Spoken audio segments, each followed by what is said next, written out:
Persistent systems, ये stock आज दोस्तों 4000 के नीचे बंद हुआ।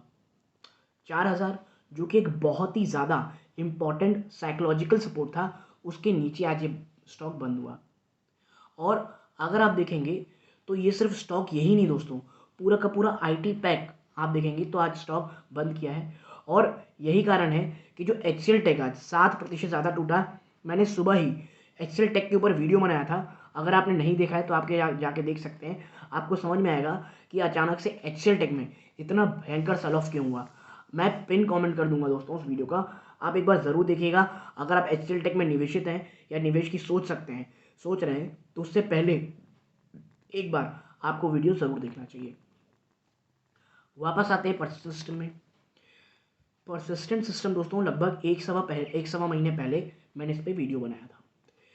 वहाँ से स्टॉक मुझे लगा ऐसा लगता है 10-12-15% चला होगा। वहाँ से वापस से आप देखेंगे तो गिरावट दिखानी शुरू कर दिया है, क्योंकि कुछ कंसर्न्स नज़र आते हैं दोस्तों। ठीक है, क्या वो कंसर्न है? आज जो ये गिरावट दिखा है, क्या सोमवार को यानी मंडे को जब नेक्स्ट ट्रेडिंग सेशन आएगा एक भयंकर गिरावट होगी? आखिरकार ऐसा हो क्या रहा है? खास करके परसिस्टेंट सिस्टम में जो निवेशक चाहे फॉरेन ब्रोकरेज हाउस है, वो इसमें थोड़ा सा कंसर्न है।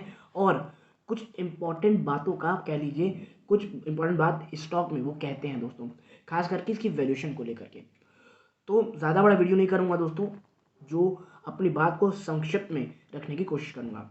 नमस्कार दोस्तों, मेरा नाम है अमिताभ मिश्रा और आज बात करने वाला हूँ मैं परसिस्टेंट सिस्टम्स की। देखिए, सबसे पहले जो एक मेजर कंसर्न है दोस्तों, जो मैंने अपने पिछले वीडियो में भी कहा था, ये जो है ना बहुत मुझे एक्सपेंसिव स्टॉक लगता है।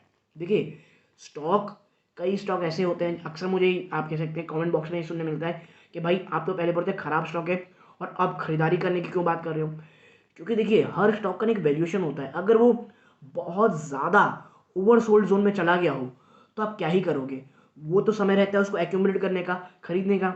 इसका सबसे अच्छा एग्जांपल बिरला सॉफ्ट है। 250-260 रुपए के आसपास स्टॉक आ गया था। मैंने कहा था भाई ये लेवल है, अगर आप थोड़ा रिस्क लेंगे तो आपको रिवॉर्ड भी अच्छा मिलेगा। मुझे लगता है यहाँ से डाउन साइड ज़्यादा नहीं है। स्टॉक आज 300 रुपये के ऊपर ट्रेड कर रहा था दोस्तों। आज थोड़ी पूरे आईटी में गिरावट थी तो शायद गिरावट दिखा रहा होगा। तो मैं कह रहा हूँ कि वैल्यूएशन होती है दोस्तों। परसिस्टेंट सिस्टम कंपनी बहुत शानदार है दोस्तों। ठीक है, एंटरप्राइज मॉडर्नाइजेशन में कंपनी काम करती है और ग्लोबल सर्विस कंपनी है दोस्तों एक, यानी इसके क्लाइंट पूरे ऑल ओवर वर्ल्ड हैं दोस्तों। फंडामेंटली कोई प्रॉब्लम नहीं, लेकिन वैल्यूएशन, और यही वैल्यूएशन कंसर्न दे रही है दोस्तों तमाम ब्रोकरेज हाउस को, खास करके फॉरेन ब्रोकरेज हाउस को।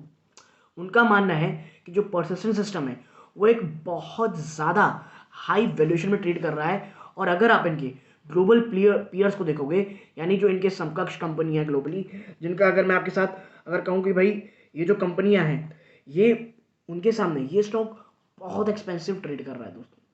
और यही कारण है कि जो जेपी मॉर्गन है दोस्तों, इसमें न्यूट्रल गिराई देते हुए 4100 रुपीज़ की बात कहा है दोस्तों। ठीक है, और जो कह लीजिए जो पूरे ग्लोबल पीयर्स है, चाहे वो ईपाम हो और आप कह सकते हैं एंडावा हो और ग्लोबेंट हो, ये इसकी समकक्ष कंपनियां हैं, उनके मुकाबले ये बहुत एक्सपेंसिव है। इसलिए उनको लगता है कि भाई जो भी कह लीजिए जो भी पॉजिटिविटी थी वो ऑलरेडी स्टॉक में प्राइस्ड इन है, और ऐसा कोई कैटलिस्ट यानी कोई बहुत बड़ी ऐसी न्यूज़ है नहीं जो हम देख सके कि यहाँ से कोई एक स्टॉक बड़ी तेज़ी दिखाएगा। लेकिन देखिए, मेनली मेरा प्रॉब्लम ना स्टॉक प्राइस में नहीं रहता है, क्योंकि एक और कोई मुझे याद नहीं आ रहा दोस्तों, एक और कोई ब्रोकरेज हाउस है जो इसको 4800 का टारगेट दे रही है। लेकिन मैं हमेशा कहता हूँ टारगेट की बजाय रैशनल को पढ़ें, और मुझे इसका रैशनल जेपी मॉर्गन का काफ़ी सही लगा।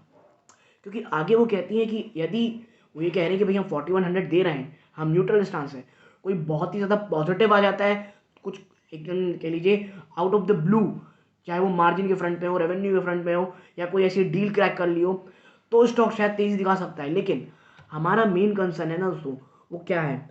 देखिए, कंपनी ये कहती है कि, मैं आपको कोट बताता हूँ, believe key to watch out for its ability to maintain 4 to 6% quarter on quarter growth in Q3। जो 4 से 6% की दोस्तों क्वार्टर ऑन क्वार्टर वृद्धि दर है, क्या ये आने वाले Q3 रिजल्ट में मेंटेन कर पाएगी? ये बहुत बड़ा कंसर्न दिखता है जेपी मॉर्गन को, और वो अपनी रिपोर्ट में यही कहते हैं कि क्या कंपनी 4 से 6% का जो लगातार जो क्वार्टर एंड क्वार्टर जो बढ़ोतरी है वो जारी रहेगी, और अगर नहीं रहेगी तो वापस से एक गिरावट आप देखेंगे स्टॉक में, क्योंकि भाई इस स्टॉक के साथ एक्सपेक्टेशन बहुत है और उन्होंने एक्चुअली वर्ड हाई एक्सपेक्टेशन है इसका यूज़ किया है अपनी रिपोर्ट में। और यही कारण है कि परसिस्टेंट सिस्टम में मैं हमेशा कह रहा हूँ कि कंपनी बुरी नहीं है, लेकिन एक्सपेक्टेशन इतनी हाई है आने वाली, अगर क्वार्टर थर्ड में ये 4 से 6% की ग्रोथ नहीं दिखाते वो कंसर्न को दिखता है दोस्तों, ठीक है। और इसके साथ साथ जो मार्जिन है दोस्तों, जो ये लगातार मेंटेन कर रखे हैं, क्या वो मेंटेन कर पाते हैं, और उसके चांसेस जिस तरह से पूरे मैक्रो इकोनॉमी का जैसे यूएस पे प्रॉब्लम चल रही है, ये एक मेजर कंसर्न है, इसमें कहीं कोई दो राय नहीं है। क्या ये आगे जारी रहेगी? तो ये तमाम निगेटिविटी कह लीजिए, कंसर्न, निगेटिविटी नहीं कहना चाहिए, कंसर्न कहना चाहिए, जेपी मॉर्गन को स्टॉक में है, और मुझे काफ़ी हद तक ये जायज़ भी लगती है। इसीलिए कह रहा हूँ दोस्तों, बड़ा ही एक्सपेंसिव स्टॉक है दोस्तों अब ये। हाँ, और जो कंसर्न है क्वार्टर 3 के जो नंबर्स हैं, ये आप कह सकते हैं मेक इट और ब्रेक इट क्या हो सकते हैं। खरीदना है बेचना है दोस्तों, ये आपकी राय है।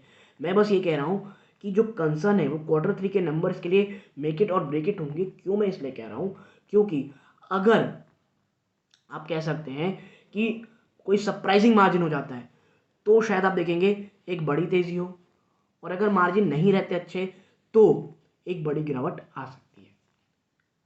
तो यही मेरे एक छोटे से आपके साथ कहनी थी, चर्चा करने की ज़रूरत थी। आपका क्या मानना है परसिस्टेंट सिस्टम में? आपको क्या लगता है, आपको कौन सी आईटी कंपनी अच्छी लगती है? कमेंट बॉक्स में ज़रूर बताइएगा, मैं जानना ज़रूर चाहूँगा। यहाँ तक जुड़े रहे इस बात का बहुत बहुत धन्यवाद। ये इस वीडियो का अंत है। जय हिंद दोस्तों।